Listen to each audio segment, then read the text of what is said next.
Hindi na para ipatulpo niya pa ako dyan. Ito na yung part 2 ng paglilipat bahay serye namin. Hala. Alam kong medyo nabitin kayo sa part 1, kaya eto na. Pagkatapos namin maglinis, bumalik naman kami dito sa bahay para maghakot ng mga gamit. Nagtawag na nga lang siya ng katulong dahil hindi niya na makakayanin mag-isa yan. Inuna muna namin yung mga cabinet dahil ayun talaga yung nakakapagpasikip sa bahay. Nagrenta na lang din kami ng sasakyan para hindi na pahirapan pang pabalik-balik. Actually, malapit lang din itong lilipatan namin sa luma naming bahay. Dito pa din kami sa Victoria, ate. Wala nga alis.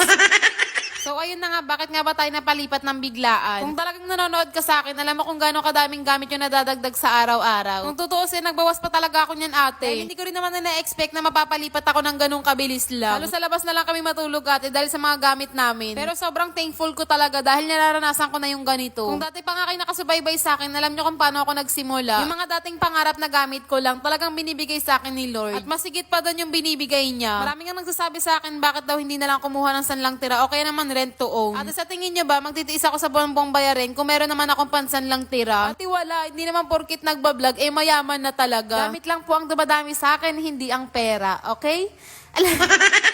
Sa ngayon, ang mahalaga sa akin, basta may investment, insurance, savings, at nakakaraos sa araw-araw, okay na ako doon. Masyado pa naman akong bata, ate, at mas marami pang mangyayari sa buhay namin.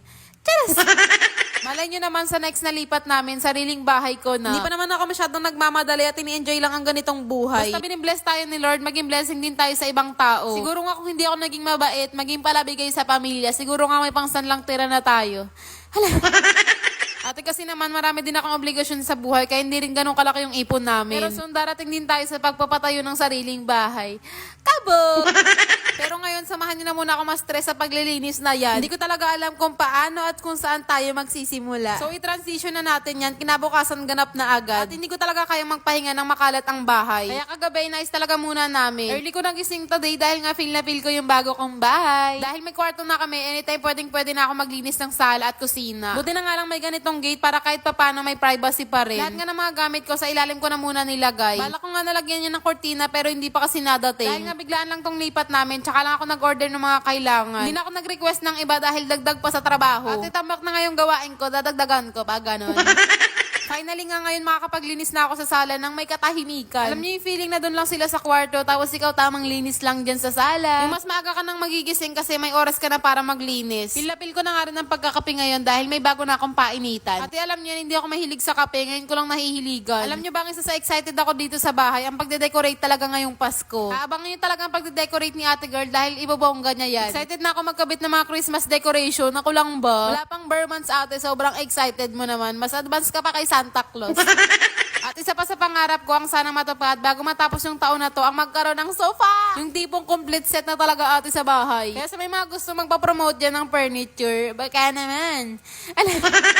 Wala naman siguro imposible ate girl na matupad yung mga gusto mo basta sipagan mo lang lalo. At masyadong napahaba ang video natin ngayong araw. Pasyain na lang muna for today. Bye-bye.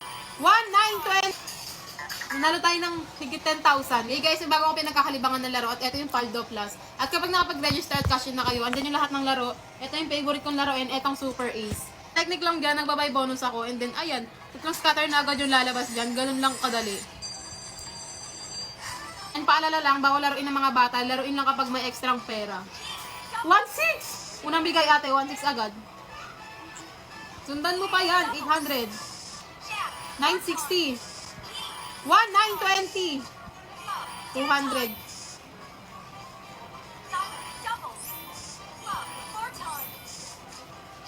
1,990. Isa pa.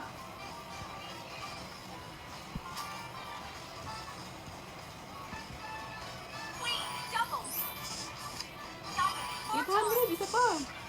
Sige lang, bibigay mo lang lahat. 600. 10 times. Oh. Diba? Magkano na yung panalo natin, B?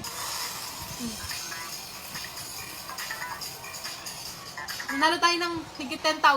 Kaya kung gusto mo rin, ilalagay ko sa comment section yung link.